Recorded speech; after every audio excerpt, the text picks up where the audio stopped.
Welcome to the Unveiled Epic Echoes channel. Today, we're diving deep into an unexplored historical mystery. The bell that rang once waited in a forgotten valley of New England where fog rolled in like a slow tide and old stone foundations slept beneath maple roots. A place the earliest maps marked only with a small circle and no name, as if the cartographers themselves had hesitated to define it. In 1911, schoolteacher arrived in the nearby town of Ash Hollow to care for her aging aunt, expecting nothing more than quiet days and early nights, unaware that beneath the town's white-steepled calm rested a story older than the colonies, older than the language spoken from its porches. On her first evening walk, noticed a lone bell tower standing apart from any church, its wood darkened by centuries of weather, its bells suspended motionless, uncracked, and strangely pristine. The townsfolk avoided it politely, changing the subject when she asked, offering half-smiles and sayings about some things being better left undisturbed. Restless by nature and trained by years of teaching inquisitive children, began her own research in the town records, discovering gaps that felt intentional, decades missing from ledgers, births recorded without deaths, and a single recurring note written in different hands across generations that simply read, "After the bell, we kept the silence."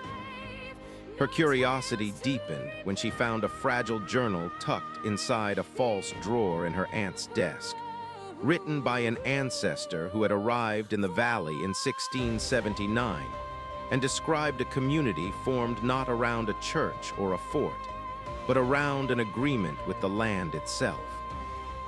According to the journal, long before settlers arrived, an ancient culture had gathered there, believing the valley sat at a crossing of unseen currents where time folded gently inward, and they cast a bell from a rare alloy not to mark hours, but to seal moments, ringing it only when a truth too dangerous to carry forward needed to be laid to rest. The settlers, desperate for guidance in an unfamiliar world, were taught this purpose by the last of the valley's guardians, sworn to protect knowledge that could fracture a future not ready to hold it. Read by lamplight as wind pressed softly against the windows, learning that the bell was rung once in 1692, not for celebration or warning, but as an act of mercy, when a discovery was made beneath the valley stones that revealed how memory itself could be altered, rewritten not by force, but by resonance. Those who witnessed it understood immediately the peril of such power, and together they chose to forget, sealing the knowledge away with the bell's single toll, agreeing never to speak of it again. That night, dreamed of standing in the valley surrounded by people from different centuries, all listening, all waiting, and when she woke, the sound of a bell lingered in her chest like a fading echo.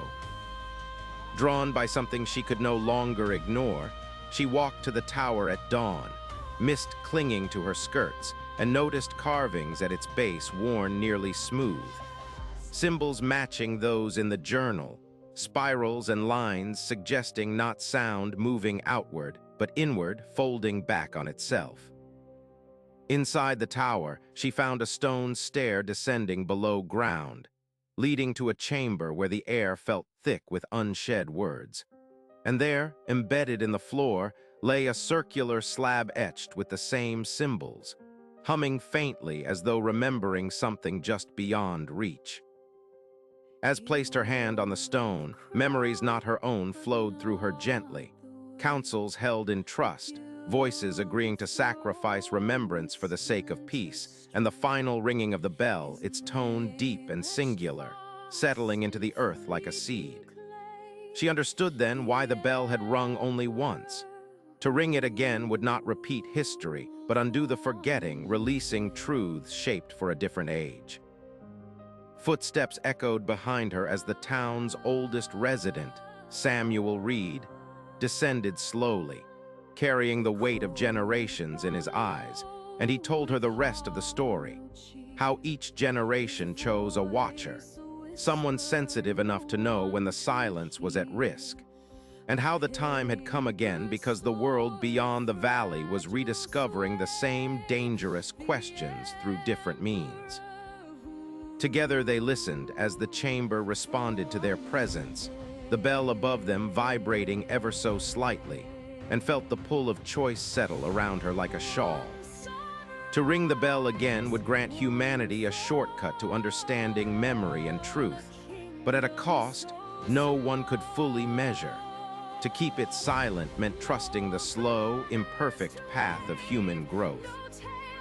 With a steady breath, stepped back, letting the vibration fade, and in that moment the chamber stilled, the bell returning to rest, its single purpose fulfilled and protected once more.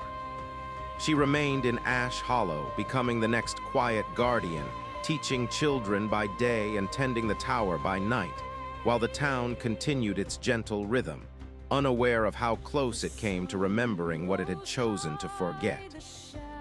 Years later, long after its name faded into local lore, travelers passing through the valley sometimes paused, struck by an inexplicable calm, and though the bell never rang again, those who stood beneath it felt something settle within them, a reassurance that not all mysteries were meant to be solved.